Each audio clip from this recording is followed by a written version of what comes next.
వాయుదేవుడు అనగా గాలి, గాలి వచ్చి చెత్తని చేసి వెళ్ళాలి. దాని తర్వాత అగ్నిదేవుడు తన అగ్ని ప్రజ్వలతోటి వంట చేయాలి. గణపతి అనగా కాళ్ళు లేపడానికి వెళ్ళాలి. ఈ విధంగా నానా ప్రకారంగా సకల దేవతలు వంట చేసినటువంటి వాడనగా రావణుడు అని చెప్పారు. ఇంతటి రావణుని రాజు. ఇప్పుడు అందరికీ నిర్మాణం ఇది. స్వయంగా ధర్మమూర్తి అయిన రామచంద్ర ప్రభుకు లంకకు వెళ్ళాలంటే సేతు నిర్మాణం చేయాల్సి వస్తుంది, చేసి వెళ్ళాల్సి వస్తుంది.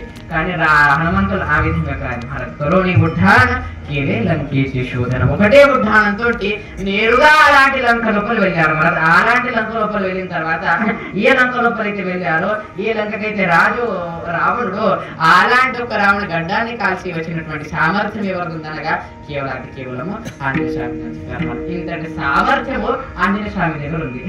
రావణుడు ఒక గడ్డాన్ని కాల్చి వచ్చారు మరి నేరుగా. పూర్వకాలం లోపల ఇప్పుడు కూడా కొంతమంది ఉంటారు, వారికి తన గడ్డం అన్న విషయాలన్నా చాలా ఆనందం, ఒక గర్వం అనేటువంటిది ఉంటుంది. పూర్వకాలం లోపల ఎంట్రుకలు పెంచి ఒక సామర్థ్యం ఉండేవారు. ప్రతి ఒక్కరు 12 సంవత్సరాలు ఈ విధంగా పెంచి ఒక తపస్సు, ఈ విధంగా సంవత్సరానికి ఒకసారి చేసుకునేవారు. ఇప్పుడు కూడా గడ్డం పెంచే ఒక సామర్థ్యం, ఒక ఫ్యాషన్ అని వచ్చింది. కానీ అది కూడా మంచిది, అది మన పూర్వం నుంచి వస్తుంది. కాబట్టి దానికి ఇది పెట్టడానికి ఎలాంటి మొహమాట పడాల్సిన అవసరం మాత్రము లేదని విధంగా విచారం మనము చేసుకోవచ్చు. మనకి ఇలాంటి ఒక రావణుడు గడ్డాన్ని కాల్చి వచ్చిన సామర్థ్యము హనుమంతుడు అని చెప్పారు. మరి హనుమంతుడు ఒక్కసారి అంత లంకని కాల్చి వచ్చిన తర్వాత రామచంద్ర ప్రభు హనుమంతుడు ఇద్దరు మాట్లాడుకుంటున్నారంట.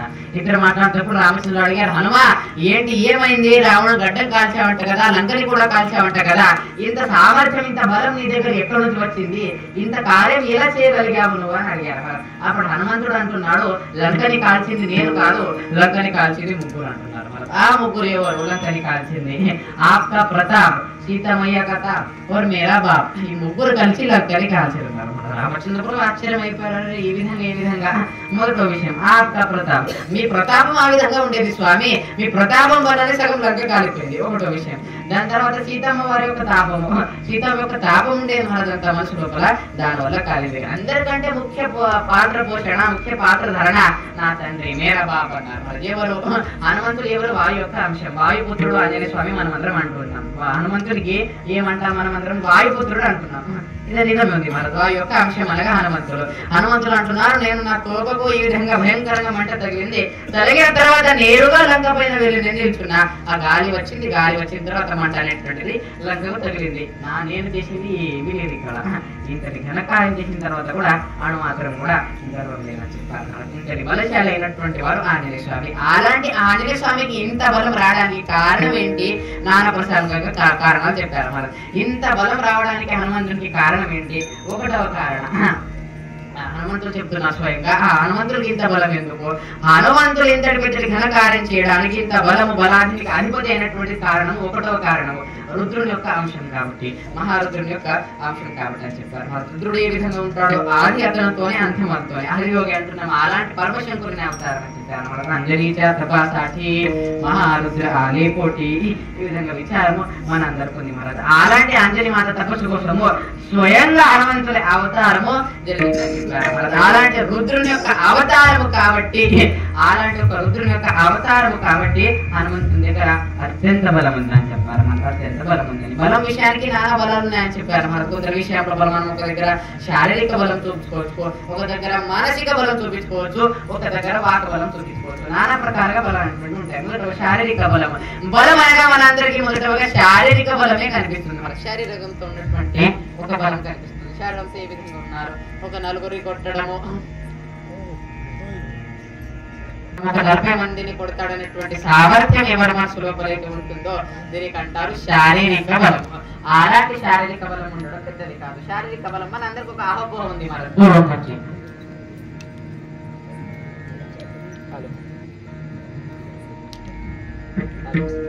అలాంటి ఆంజనేయ స్వామి యొక్క ఆశీర్వాదం కావాలని చెప్పారు. మరి బుద్ధిర్బలం యశోధైర్యం నిర్భయత్వం వరోగతః అజాడ్యాం వాక్పటుత్వం చ హనుమత స్మరణార్థవేద అని చెప్పారు. మరి బుద్ధి బలము యశము ధైర్యము ఇవన్నీ విచారాలు అలాంటి హనుమంతుని నమస్కారం చేయడం వల్ల వస్తుందని చెప్పారు. మరి ఇంతటి బలానికి అధిపతి అయినటువంటి హనుమంతుడు అని చెప్పారు. మరి ఈ రెండు కారణాల వల్ల హనుమంతుడు బలవంతుడు అని చెప్పారు. మూడవది అత్యంత ఉత్తమమైనటువంటి కారణం ఉంది. మూడవది ఏంటి కారణమో తన స్వామి అయినటువంటి రామచంద్ర ప్రభు. మరి రామచంద్ర ప్రభు దగ్గర కూడా అనేక శక్తులు ఉన్నాయి. 3 రకాల శక్తులు రామచంద్ర ప్రభు దగ్గర చెప్పారు. ఏది కర్తం అకర్తం అన్యథా కర్తం శక్తి రామచంద్ర ప్రభు దగ్గర చెప్పారు. మరి మొదటి విషయం రామచంద్ర ప్రభు యొక్క కర్తం శక్తి. ఒక శిలలో ఉన్నటువంటి అహిలని మార్చి యొక్క సామర్థ్యం ఎవరి దగ్గర ఉందనగా కేవలం రామచంద్ర ప్రభు దగ్గర ఉందని చెప్పారు. మన రాయిగా ఉన్నటువంటి అహిలని రామచంద్ర ప్రభు ఆ రాయి దగ్గర వెళ్ళారు. ఒక ఆహుపోహ ఇక్కడ నిర్మాణం అవుతుంది. రామచంద్ర ప్రభు మర్యాద పురుషోత్తముడు తన కాలుతో ఒక స్త్రీని తన్నడం అనేటువంటిది సరైన పద్ధతి కాదు. ఆ సమయాన ఏం చేయాలి? రామచంద్ర ప్రభు ఆ రాయి ముందు నుంచి నడుచుకుంటూ వెళ్ళారు. ఆ రాయి యొక్క పాదాల రజ కణాలు అంటే మట్టి దుమ్ముని ఆ యొక్క శిలని తాకిన తర్వాత శిళగా ఉన్నటువంటి అహిల్య ఒక మనిషిగా మారుతుందని చెప్పారు. మన శిళ మనుష్యధారి చరణాచారి అని చెప్పారు. మన శిళ హోతి మనుష్యధారి థోర కీర్తి వాక్శాంతి ఈ విధంగా విచారము మనం చెప్పుకోవచ్చు. మరి ఇంతటి సామర్థ్యం రామచంద్ర ప్రభు దగ్గర ఉంది. ఇది రామచంద్ర ప్రభు కర్తం శక్తి. దాని తర్వాత రామచంద్ర ప్రభు అన్యథా కర్తం శక్తి అని చెప్పారు. రామచంద్ర ప్రభు అన్యథా కర్తం శక్తి ఏది? ఆ 18 పదమాల వానరు నుంచి ఆ లంకని తీసుకురావడము దీనికి అంటారు రామచంద్ర ప్రభు అన్యథా కర్తం శక్తి. వానరాహతి లంకా వానరాహతి లంకా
ఇలాంటి 18 పదమాల వారి నుంచి లంకని తీసుకురావడం అనేది రామచంద్ర ప్రభు అన్యథా అకర్తం శక్తి గురించి చెప్పారు. మరి కర్తం అకర్తం దాని తర్వాత అన్యథా కర్తం. ఇలాంటి ఒక సేతుపై ఇలాంటి ఒక నీళ్ల పైన సముద్రం ఉన్నటువంటి నీళ్ల పైన పాషాణాన్ని తన నామంతో ధరించడము దీనికి అంటారు అన్యథా కర్తం శక్తి. మీతో అల్పమతిహీన కాయవరుణు తుచే గుణ ఉదకితాని రే పాషాణతి మహిమాన నామాచి ఈ విధంగా విచారము ఒక నీళ్ల పైన పాషాణాన్ని రాయిని ధరించేటువంటి శక్తి రామచంద్ర ప్రభు దగ్గర చెప్పారు. ఇంత శక్తివంతుడు, ఇంతటి ధర్మమూర్తి, ఇంతటి ప్రాఖ్యాతి పొందినటువంటి మనిషి రామచంద్ర ప్రభు చెప్పారు. అందరికంటే ముఖ్యమైనటువంటి కారణము హనుమంతుడు బలవంతుడు కావడానికి ఏది? అది మొదటి క్షణంలో చెప్తారు.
అత్యంత బలవంతమైన బలాలు ఇంత బలానికి కారణం ఏంటి అప్పుడు చెప్తున్నారు బడియాచి అంకిత అమీధాలో బడివంత అలాంటి ధర్మమూర్తి అయిన రామచంద్ర ప్రభుకు నేను అంకితం అయ్యాను కాబట్టి అత్యంత ఇంతటి బలము నాకు వచ్చింది అని హనుమంతుల యొక్క విచారం. మరి ఈ విధంగా మహారాజు గారు కూడా అదే విధంగా అంటున్నారు. అలాంటి బలాధీశుడైనటువంటి పరమాత్మ అలాంటి పరమాత్మకి మేము అంకితమయ్యాము కాబట్టి పరమాత్మ బలము మాకు వచ్చింది అన్నారు. అలాంటి పరమాత్మ మేము అంకితమైనందువల్ల ఆ బలం మాకు వచ్చింది. మేము పరమాత్మకు అంకితమయ్యాము. పరమాత్మ దాసులు మేము అయిపోయాము. ధన్యామి జన్మాలో దాస విఠుగా జీవాలు అలాంటి పరమాత్మ దాసులు అయ్యాము. పరమాత్మకు అంకితం మేము అయిపోయాము కాబట్టి అలాంటి పరమాత్మకు అంకితం అవ్వడం వల్ల బలం మాత్రము మాకు వచ్చిందని కాబట్టి ఒక 5 నిమిషాల భజన చేసి ముంగట విస్తారము మాత్రం చూద్దాం.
పరమాత్మకు మేము అంకితమయ్యాము. ఆ పరమాత్మ సకల బలము మాకు వచ్చిందని చెప్పారు. అంత బలము మాకు వచ్చింది. ఇప్పుడు ప్రశ్న ఇక్కడ నిర్మాణం అవుతుంది. మహారాజా మీకు బలం వచ్చింది మేము అందరం ఒప్పుకుంటాం. కానీ మనిషి ఒక వ్యక్తి ఏదైనా ఒక తన దగ్గర ఏదైనా ఒక విషయం ఉంటే ఆ విషయాన్ని మనిషి అనేటువంటి వాడు ఉపయోగం చేసుకోవాలి. ఉపయోగం చేసిన తర్వాత దాని యొక్క పరిణామం మనకు తెలియదు. చాలా మంది ఇప్పుడు అంటే మహారాజా మా తాత దగ్గర చాలా డబ్బు ఉండే డబ్బు దాచి పెట్టిండు డబ్బుతో ఏం చేయలే డబ్బు పెట్టి ఆడనే పోసి గట్టిపోయా కానీ ఏం చేయకపోయా డబ్బు ఇట్లా విచారం ఉంది. అప్పుడు దురే సస్తా ఉండే జాగా ఒక్క జాగా కొనుక్కుంటే మేము కరోడపతి ఉంటుంటే మీ అట్లా ఉంటుంటే మీ ఇట్లా ఉంటుంది మీ నాన్న విచార సమాజం లోపల నడుస్తున్నాయి. మరి అప్పుడు కొందరు డబ్బు ఉండి కూడా ఉపయోగం మాత్రము దానికి చేసుకోవాలి. ఇప్పుడు మహారాజ్ గారి దగ్గర ఇంతటి యొక్క బలం సామర్థ్యం ఉంది. దీని యొక్క ఉపయోగం ఏమో దీంతటి వల్ల ఏం చేశారనేటువంటి ఆహోపోహం ఇక్కడ నిర్మాణం అవుతుంది. చాలా విషయాల పూర్వం నుంచి అంటుంటారు. మనిషి తన దగ్గర ఏదైనా ఉన్నది అనుకోండి దాన్ని మనిషి ఉపయోగం చేసుకోవాలి. అప్పుడే ఇచ్చినటువంటి విధంగా సార్థకమైపోతుంది. చాలా మంది ఇట్లా అంటారు ఇట్లా నానా ప్రకారంగా ఉండే మన కొందరి దగ్గర డబ్బు ఉంటే డబ్బుకు ఉపయోగం చేసుకోవాలి. స్థిరమైనటువంటి విధంగా దాని ఉపయోగం చేసుకోవాలి. మన నానా పద్ధతులుగా దాని ఉపయోగమైనటువంటిది మనిషి చేసుకోవాలి. ఇప్పుడు మహారాజు గారి దగ్గర బలం ఉంది. బలం యొక్క ఉపయోగం ఉంది. ఇంతటి ఏం చేశారని చెప్తారు. ఇలాంటి ఒక సంసారం లోపల పుట్టడము ఇలాంటి ఒక సంసారం లోపల పెరిగారు. ఇదే సంసారం లోపల పుట్టి ఇదే సంసారం లోపల పెరిగి ఇదే సంసారి తనడం అనేటువంటిది ఘన కార్యం మహారాజ్. నిజంగా విషయానికి వస్తే ఇంతటి యొక్క బలము సామర్థ్యం ఎవరి వల్ల కాలేదు మహారాజ్. ఎవరి వల్ల కాలేదు కొందరు విషయం సంసారం లోపల రానిలేరు చాలా మంది. కానీ మహారాజ్ గారు ఇదే సంసారం లోపల పుట్టారు. ఇదే సంసారం లోపల పెరిగి ఇదే సంసారాన్ని తన్నారు. తన్నడం అనేటువంటిది ఏ విధంగా అవుతుంది మీరు చూసే ఉంటారు. కుస్తీ పోటీలు అక్కడ ఇక్కడ ఒక బలశాలి అయినటువంటి వ్యక్తి బలహీనుడు అయినటువంటి వ్యక్తికి తన్నుతాడు. అప్పుడు ఆ బలహీనుడైనటువంటి వ్యక్తి కింద పడిపోతాడు. ఇది ఇది బలవంతము బలహీనుడు వ్యక్తి విచారాలు మనకు రెండు కనిపిస్తాయి. మరి ఎవరి దగ్గర అయితే ఎక్కువ బలం ఉంటుందో ఆ ఎక్కువ బలం ఉన్న మనిషి బలహీనుడైనటువంటి మనిషికి తన్నుతాడు. అప్పుడు ఆ బలహీనుడైనటువంటి మనిషి కింద పడిపోతాడు. ఇది బలం యొక్క పరిభాష. ఇప్పుడు విచారం ఇక్కడ చూసుకుంటే బలశాలి ఇక్కడ మహారాజు గారు ఉన్నారు. బలహీనుడైనటువంటి సంసారం ఉంది. సంసారం అనేటువంటి వారి ముందు చిన్నది. అలాంటి సంసారించడం అనేటువంటి గొప్ప ఘనకార్యం కాదు. నిజంగా ఇలాంటి ఒక సంసారం లోపల దుఃఖ రూపం అనేటువంటి సంసారం ఉంది. సంసారం ఏ విధంగా ఉంది, పూర్తి రూపంగా దుఃఖ రూపం ఉంది అని చెప్పారు. ఆ సంసారం లోపల కొందరికి ముందు సుఖం అనిపిస్తుంది, అంతే సుఖం ఉంటుంది, కానీ పూర్తి రూపంగా సుఖం సంసారం లోపల లేదన్నారు. మరి జగీ సర్వసుఖి అసపూర్ణ హే విచారేమన తోటి శోధుడి జగత్తు లోపల సర్వంగా సుఖం ఇవ్వలేరని చెప్పారు. మన సంసారం ఏ విధంగా ఉంది, పూర్తి రూపంగా దుఃఖ మూలంగా సంసారం ఉందని చెప్పారు. మన దుఃఖ బాంధవుడి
ఇలాంటి సంసారం లోపల సుఖం అనగా ఎక్కడ లేదని చెప్పారు. మన దుఃఖమే దుఃఖం ఉంది. ఇలాంటి దుఃఖ రూపమైనటువంటి సంసారము అదే ఈ సంసారం లోపల పెరిగి మన ఇంద్రులు ఈ సంసారం లోపల రావడానికి 12 సంవత్సరాలు తాపత్రయపడ్డారు. మన రావద్దని ఇంతటి సంసారాన్ని భయపడ్డవారు ఉన్నారు. మన ప్రతి ఒక్కరు సంసారాన్ని ఇవ్వద్దు అనేటువంటి మహాత్ములు మనకు చాలా మంది మాత్రం కనిపిస్తున్నారు. చాలా మంది చాలా మహాత్ములు ఉన్నారు. సంసారం వద్దనేటువంటి వారు పూర్వం లోపల మహారాష్ట్రలో ఒక గొప్ప సంత మహాత్ములు ఉండేవారు. ఎవరు? సమర్థ రామదాస స్వామి అనేటువంటి వారు ఒక గొప్ప సంత మహాత్ములు ఉండేవారు. వారు కూడా సంసారం వద్దు అని చిన్నప్పటి నుంచి సంసారం పైన విరక్తి భావన ఉండేది. మన సంసారం వద్దు అని. కానీ వాళ్ళ తల్లికి మాత్రం తన కొడుకు పైన అత్యంత ప్రేమ మాత్రం ఉండేది. వారి పేరు అనగా నారాయణ ఉండేది. నారాయణని నాకు ఒక కోరిక ఉంది, ఆ కోరికను ఒక్కడే తీర్చాలి తన కుమారుడికి చెప్తున్నారు. తన కొడుకు చెప్తుంది, నారాయణ నాకు ఒక కోరిక ఉంది, ఆ కోరికను ఒక్కడే తీర్చాలి. ఏంటి ఆ కోరిక? అప్పుడు తన తల్లి చెప్తుంది, చక్కగా ఇక్కడ వేద పండితుల మధ్యన అంతర్పటం పట్టుకొని ఇక్కడ వరుడుగా అక్కడ వధువుగా తన నిల్చున్న తర్వాత ఎవరో ఒకరు వధువుగా ఇక్కడ వరుడుగా నిల్చొని చక్కగా ఆ మహాత్ములు మంగళాష్టకం పాడడము నాకు వినడం ఉంది, నాకు ఈ దృశ్యం చూసేది ఉంది, ఆ దృశ్యం నువ్వు ఒక్కడే తీర్చాలి, నా కొరకైనా నువ్వు పెళ్లి చేసుకోవాలి, నువ్వు వివాహం చేసుకోవాలని తన కొడుకు దగ్గర మాట తీసుకొని అప్పుడు నేను ఏం చేయాలి పూర్తి విస్తారంగా చెప్పాను. మరి అప్పుడు తన తల్లి చెప్తుంది, సమర్థ వారి తల్లి అంటుంది, నారాయణ నాకు ఏమీ అవసరం లేదు, నువ్వు చక్కగా వరుడుగా తయారవ్వడం, చక్కగా పెళ్లి కొడుకులాగా తయారై ఉండడం, చక్కగా ఆ బ్రాహ్మణుడు మంగళాష్టకం పాడడం ఇది వినేది. అప్పుడు సమర్థ ఉన్నారు, చాలు ఇక్కడనే ఆపు, ఇంకే చేస్తాను నేను, వేరేది మాత్రం చేయను. సరే అంత అయిపోయిన వాళ్ళు నారాయణ సమర్థుల వివాహానికి అంత సిద్ధమైపోయింది. ఇక్కడ ఇద్దరు బ్రాహ్మణులు ఉండేవారు. చక్కగా అంతర్పటాన్ని వరుడుగా ఇక్కడ నారాయణ ఒక వరుడుగా ఇక్కడ నారాయణ వచ్చాడు, ఒక వధువుగా అక్కడ నిల్చుంది. మరి మధ్యాహ్నం అంతర్పటం పట్టుకున్నారు. అంత వివాహం సిద్ధమైపోయింది. మన సుముహూర్తం అంత సిద్ధమైపోయింది. బ్రాహ్మణులు గంభీరమైనటువంటి స్వరంతో మంగళాష్టకాలు అంటున్నారు. అదే విధంగా అష్టకాలు అది గంభీరమైనటువంటి స్వరంతో ఆనందంగా అంటున్నారు. ఆనందంగా మంగళాష్టకం అంటున్న తర్వాత మంగళాష్టకం అన్న తర్వాత ఒక శబ్దం అంటారు. మన ప్రతి ఒక్కరి పెళ్లిలో పెళ్లి అయినటువంటి వారు తన పెళ్లి గురించి విచారం చేసుకోండి అన్నారో లేదో, పెళ్లి కాని వారు ఎవరైనా పెళ్లి ఉంటే గుర్తు చేసుకోండి. ఏమంటారు? శుభమంగళ సావధానం. ఈ విచారం చిన్నది ఉంటుంది. మరి ఏమో శుభమంగళ సావధానం. మన అందరికి ఒక చిన్న, మీ భాషలో చెప్పాలంటే వారిని ఇచ్చినట్టు ఒక చిన్న విచారం. సంసారం ఏ విధంగా ఉండబోతుంది? ఈ రోజు నుంచి నువ్వు మాత్రము పెళ్లి చేసుకోబోతున్నావు, కానీ సంసారం ఏ విధంగా ఉంటుంది? మొదటగా శుభంగా ఉంటుంది. శుభంగా మాత్రం సంసారం శుభంగా ఉంటుంది. దాని తర్వాత మంగళంగా ఉంటుంది. ఈ రెండుటి పాటలు సావధానంగా ఉండాలి అని చెప్తున్నటువంటి సమాచారము అక్కడ మనకు వేద పండితులు ఇస్తున్నారు. శుభమంగళ సావధానం. శుభంగా ఉంటుంది, మంగళంగా ఉంటుంది, కానీ సావధానం మాత్రము నువ్వు ఉండాలి. ఎందుకంటే సంసారం అయోమయ పరిస్థితి ఉంది. ఈ రోజు వరకు ఏదో చేసా ఇప్పుడు సావధానంగా భార్య చెప్పిన మాట వినాల్సి వస్తుంది, భార్య తినమంటేనే తినాల్సి వస్తుంది, నాన్న భార్యకు దాసులుగా అయిపోవాల్సి వస్తుంది అనే విచారము సావధానం చెప్తారు. మరి మీకు ఏ విధంగా ఒక అనుభవం మహారాజా అని మీరు అనొచ్చు. మీ వయసు తిన్నది, మీరు ఇంత ఏ విధంగా చెప్తున్నారు? సమాజం లోపల కొన్ని విషయాలు చూసి నేర్చి చదివి వీరు తెలుసుకునే పరిస్థితి మనందరికీ ఉంటాయి. మరి ఇంతటి సంసారము సావధానంగా ఉంటుంది. వేద పండితులు గంభీరమైనటువంటి స్వరంతో మంగళాష్టకం అన్న తర్వాత శుభమంగళ సావధాన్ అన్నారు. మరి సావధాన్ అన్న తర్వాత ఆ కాలం లోపల లగ్గము గోరోజ ముహూర్తం లోపల ఉండాలి. అంటే సంధ్యా సమయం లోపల ఆవుల బరిలో ఎప్పుడైతే ఇంటికి వస్తాయో దానికి అంటారు గోరోజ ముహూర్తం.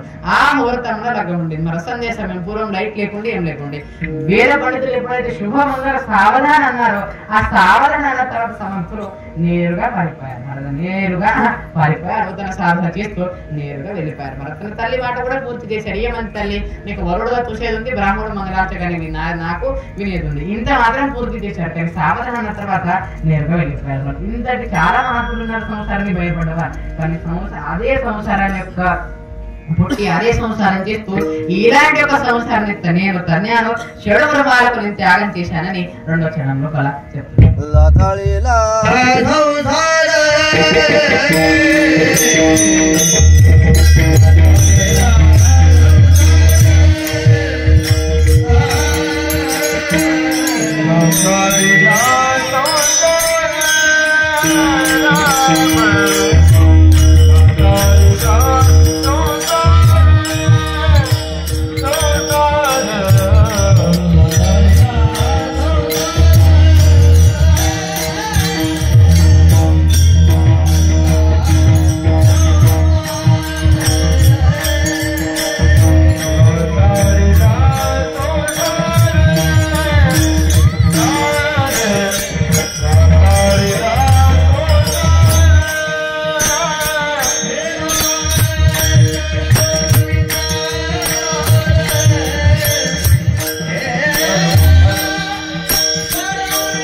సంసారం చేస్తూ అలాంటి సంసారం చెందినటువంటి మహాత్ములనగా సంసార షడువులు మీ కామారన్నారు. షడువులు మార్గ త్యాగం చేశారు. కామ, క్రోధ, మోహ, లోభ, మదమత్సర నానా వికారాన్ని అన్ని నాశనం చేసిన అన్ని యొక్క విభజన చేసినటువంటి మహాత్ములాగా తుకారాం మహారాజ్ వారు ఇంతటి బలంతో ఇన్ని క్రియలు చేశారని చెప్పారు.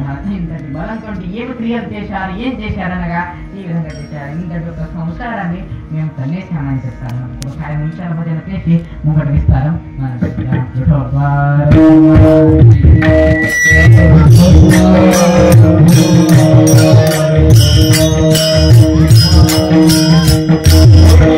పెట్టుకుంటాడో దానిపైన మోహం అనేటువంటిది నేను తీసేసామని చెప్పారు. మన ధన అన్నారు. మన 3 రకాలుగా విచారాలు అన్నారు. ఏంటి సంసారం పైన మనిషి దేనిపైన మోహం పెట్టుకుంటాడో మొదట విషయానికి వస్తే మనిషి అనేటువంటి వాడు జనము. సకల ఏది చేసినా మనిషికి మాత్రము జనం అనేటువంటి విధంగా కావాలని చెప్పారు. మరి హరిపాటు చేయడానికి జనము, కీర్తన చేయడానికి జనం, పారమార్థిక కార్యాలు కూడా అలాంటి వాళ్ళకు జనం కావాలి. మనం అందరము జనాల పైన మొహం పెట్టుకున్నాం కదా. కానీ జనము మనం అందరం అంటున్నాం. కానీ అలాంటి జనం ఎక్కడి వరకు వెళ్తుంది, ఎక్కడి వరకు వస్తుంది, చాలా విషయాలు ఉంటాయి మనకు. నేను జనాల మనిషి, నేను జనాలు తిరగడం, కానీ జనాలు మాత్రం మనకి ఎక్కడి వరకు వస్తారు.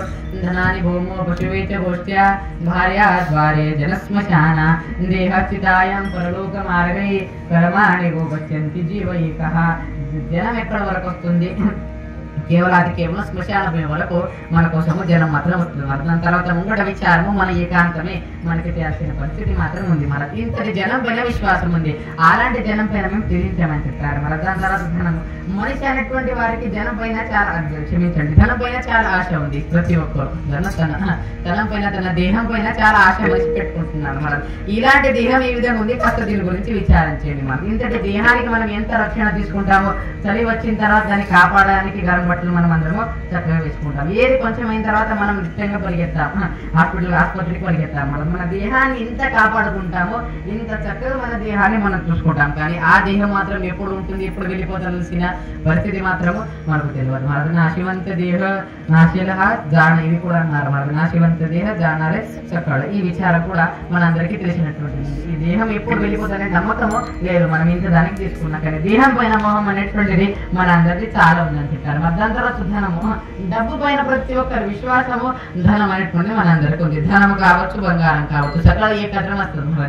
కీర్తన అయినాక అందరూ ఒక్కొక్క బంగారం ఉంగరం వేసుకొని పోండి, అందరికి ఒకటి ఉంగరం వేసుకుంటామంటే ఎంతమంది వేసుకొని పోతారు?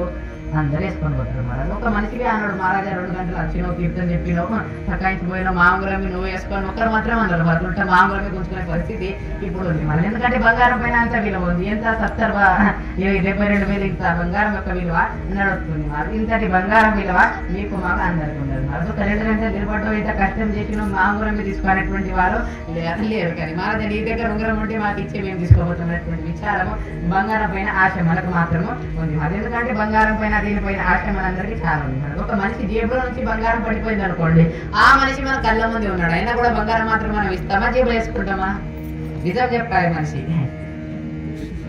జేబులు వేసుకుంటాం. మనదందరూ విచారం మంచిగా ఉంది, మన జేబులు వేసుకొని మనం మాత్రం వెళ్ళిపోతాం. మనిషి మాత్రం ఎప్పటికీ సత్యం పైన మాట్లాడాలి. ఇంత బంగారం విలువ ఉంది, కానీ మహాత్ములకు మాత్రం ఆ బంగారం విలువ లేదు.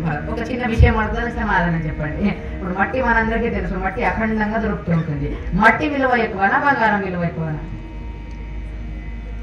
ఎందుకంటే బంగారం విలువ ఎక్కువ అని మీరు అందరూ అనవచ్చు. కానీ అలాంటి బంగారం ఎక్కడ దొరుకుతుంది? మట్టి లోపలనే దొరుకుతుంది. బంగారం మట్టి లోపల దొరుకుతుంది. కాబట్టి విలువ దేని ఎక్కువ అని విచారం కనుక చేసుకుంటే కొన్ని సందర్భాల లోపల మట్టి విలువ కూడా ఎక్కువ అని చెప్పారు. ఎందుకంటే మట్టి లేని బంగారం మాత్రము దొరకడం లేదు. అలాంటి మట్టి లోపలనే బంగారం దొరుకుతుంది. ఏ విధంగా అయితే మట్టి ఉందో, ఏ విధంగా అయితే బంగారం ఉందో, మహాత్ములకు మట్టి కూడా అంతే సమానం అని చెప్పారు, మనకు బంగారం కూడా అంతే సమానం అని చెప్పారు. సోనియాని మాటి అమా సారిఖా చిత్తి అని చెప్పారు.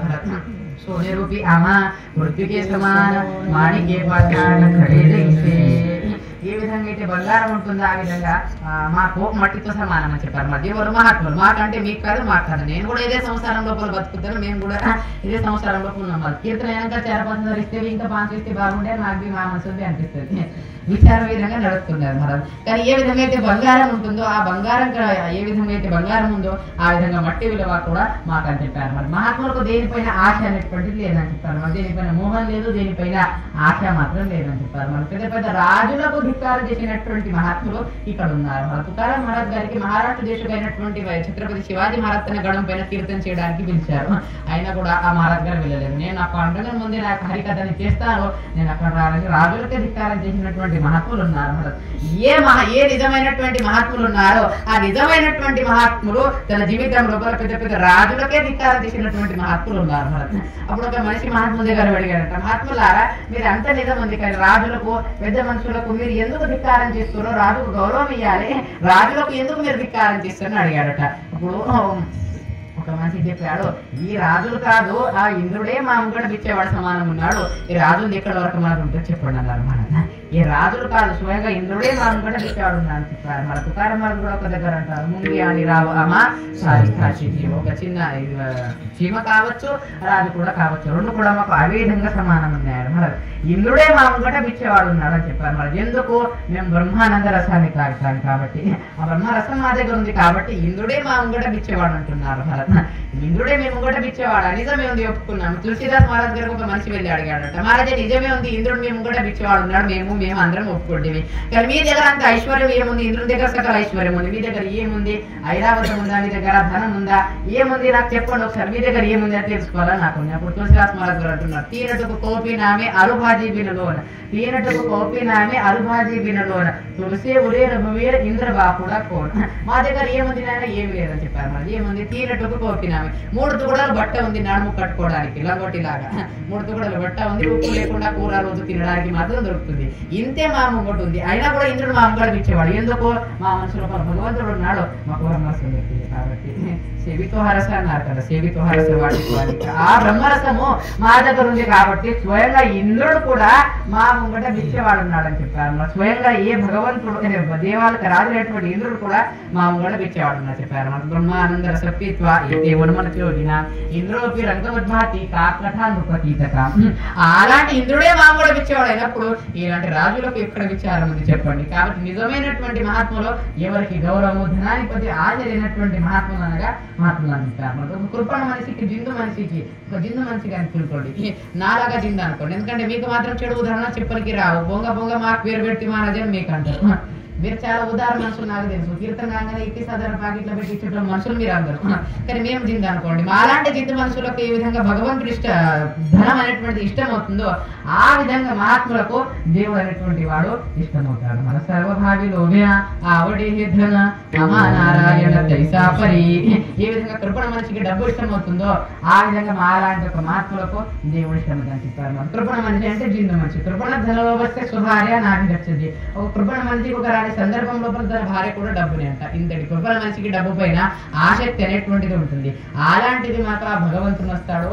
కాబట్టి ఈ 3 వికారాన్ని మేము త్యజించామని 3వ చరణం లోపల చెప్తున్నాము.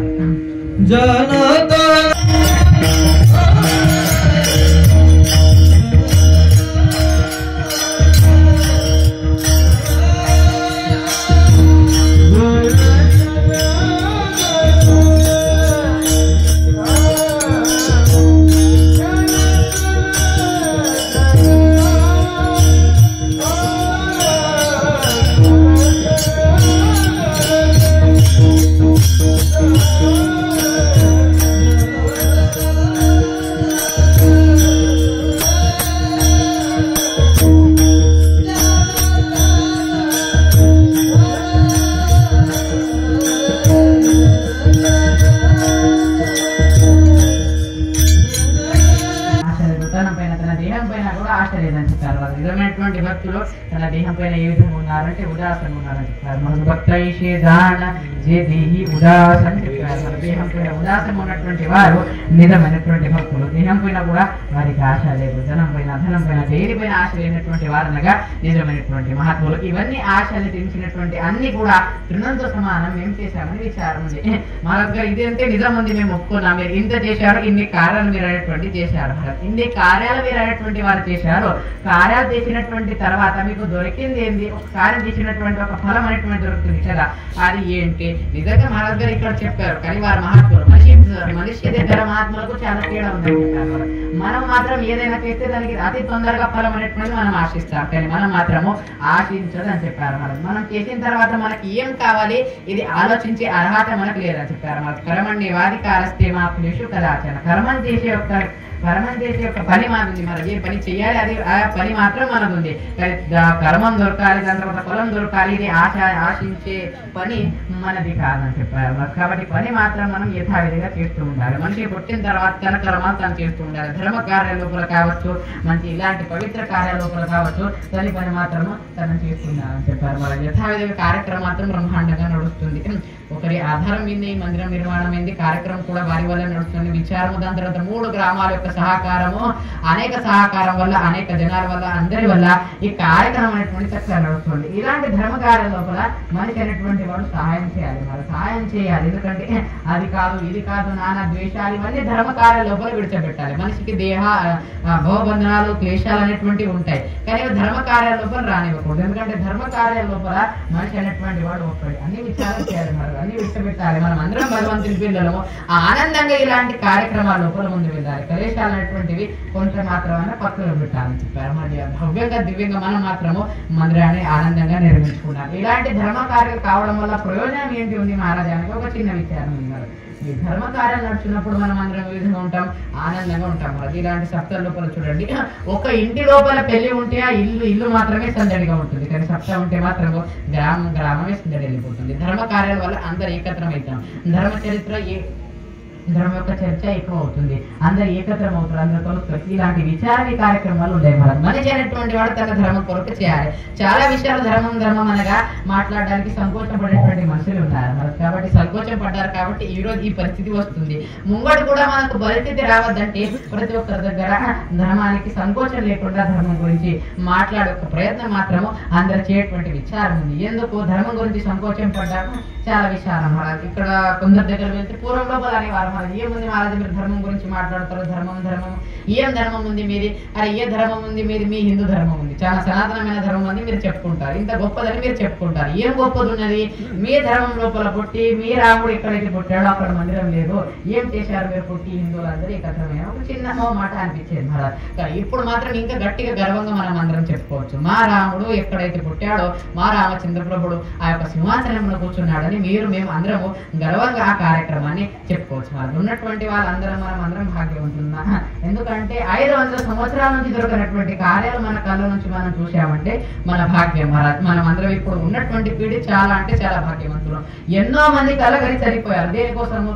అలాంటి రామ మందిరం కోసం. 1528 నాటికి అక్కడ ఉన్నటువంటి మందిరం వెళ్ళి ఇంకొకటి అక్కడ నిర్మాణం అయింది. ఇంకోటి ఏది మనందరికీ తెలుసు మహారాజ్, 1522. దాని తర్వాత ఇలాంటి 2024 లోపల ఆ మందిరము మాత్రం నిర్మాణము అవుతుంది. ఇన్ని సంవత్సరాల వరకు ఎవరికి దొరకలేదు, మనం మాత్రం భాగ్యవంతులు ఉన్నాము. మనం అందరికీ మన కళ్ళారా దొరకడానికి ఆ యొక్క దృశ్యం దొరికింది కాబట్టి మన ప్రయత్నం. చాలా మంది అనేవారు మీరు పుట్టి ఏం చేశారు, మీరు పుట్టి ఏం చేశారు. ప్రతి ఒక్కరికి మనిషి ప్రశ్న ఉంటుంది కదా, నువ్వు పుట్టి ఏం చేశావు, నువ్వు పుట్టి ఏం చేశావు అని. కానీ ఈ పీడి మనం అందరం మాత్రము ఏమి చెయ్యకపోయినా, ఇంట్లో పడి ఉన్నా, ఏమి చేయకపోయినా ఒకటే సమాధానం చెప్తే మనం బతుకు చాలా మరి. అది ఏంటి?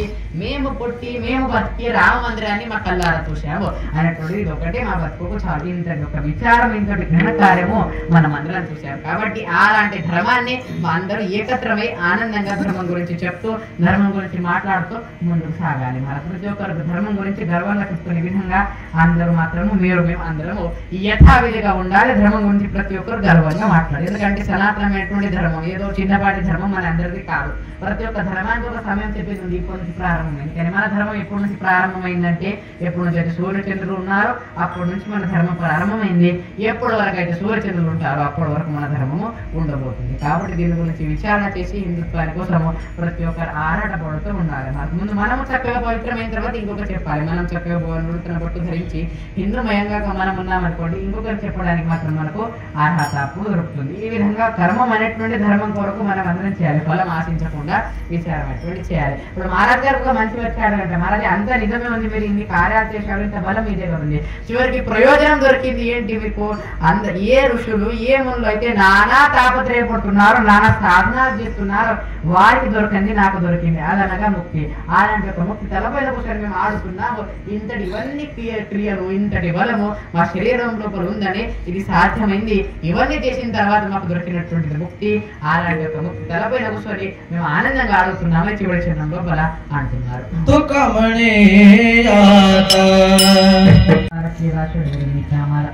ఇంత జరిగిన తర్వాత మాకు దొరికింది అనేటువంటిది ఆ ముక్తి అని చెప్పారు. అలాంటి ముక్తి మాత్రము మాకు దొరికింది, దాని తలపైన కూర్చొని ఆనందంగా హాయిగా మేము ఆడుకుంటున్నటువంటి విచారము మహారాజ్ గారు ఇక్కడ చెప్తున్నారు. మరి యథావిధిగా ఇచ్చినటువంటి సమయం మాత్రము దగ్గర పడ్డది. ఈ యొక్క ఇంతటి కార్యక్రమం మాత్రం ఒకరి కాకపోయినా నిర్భరం ఉంది, వారి ఆనందంగా కార్యక్రమం చేస్తున్నటువంటి విచారం మాకు తెలవడం జరిగింది. ఆ పరమాత్ముడు మాత్రం వారికి నిండినటువంటి ఆ విషయం మాత్రం జీవేది శరదం అనేటువంటి విధంగా ఆ విషయం ఎలా వేళలా పరమాత్మ ఈ కార్యక్రమానికి పాత్రైనటువంటి ప్రతి ఒక్కరికి పరమాత్మ యొక్క అనుగ్రహం, పరమాత్మ యొక్క ప్రాప్తి, వారి ఆరోగ్య సహకారం, వారిపైన పరమాత్మ దృష్టి ఎప్పటికీ ఉండని అలాంటి ఒక విచారం, వారి యొక్క ఆశీర్వాదము ఎలా వేళలా వారి వెనుక ఉన్నటువంటి విచారం చెప్పి ఇక్కడ జరిగినటువంటి సేవా లోపల మనకు ఒక ఆనందంగా సహకరించినటువంటి మా గురువర్యులు, మా గురు సమానమైనటువంటి బాబు మహారాజ్ గారి సేవ కూడా ఆనందంగా భవ్యంగా వారి యొక్క సహకారం యథావిధిగా పిల్లవాడు చెప్తున్నటువంటి విచారము ఎప్పటి నుంచి మా యొక్క తలపిన వారి ఆశీర్వాదం యథావిధిగా నడుస్తూనే ఉంది. వారి సహకారము మనోహరమైనటువంటి రూపంతో, మనోహరమైనటువంటి యొక్క విచారంతో మన శ్రీకాంత్ మహారాజ్ వారు కూడా ఆనందంగా వారి యొక్క సేవ సహకారం మన ప్రాంతానికి ఇస్తూ ఉంటారు. ఇలాంటి ఒక సహకారం కూడా వారికి ఉంది. అందరికంటే వారి యొక్క వేళ్లతో ఎదురు యొక్క మెరుపుల్లాగా చూపించినటువంటి మన జ్ఞాన మహారాజ్ గారు కూడా మృదంగంతో అయినట్టు విధంగా వారి యొక్క సేవని మాత్రం ఆనందంగా యథావిధిగా సేవ సహకారం మాత్రం ఇచ్చారు. వీరందరితో పాటు మన వినయకరి మహారాజ్ గారు కూడా ఆనందంగా సహకారం ఇచ్చారు. తన వదంతో పాటు వీణావదను కూడా 2 గంటలు మూసుకుంటూ ఆనందంగా వారి యొక్క సహకారం కూడా ఇచ్చారు. ఇంకా మా సుబ్బరమామ కూడా ఉన్నాడు, ఆయన కూడా సహకారం, అందరూ మాత్రం ఆనందంగా యథావిధిగా సహకరించారు. చేసినటువంటి సేవా లోపల కొన్ని పొరపాట్లు మాట్లాడుంటే యథావిధిగా నా వాడికి మాత్రం నేను ఇక్కడే విరామిస్తున్నాను.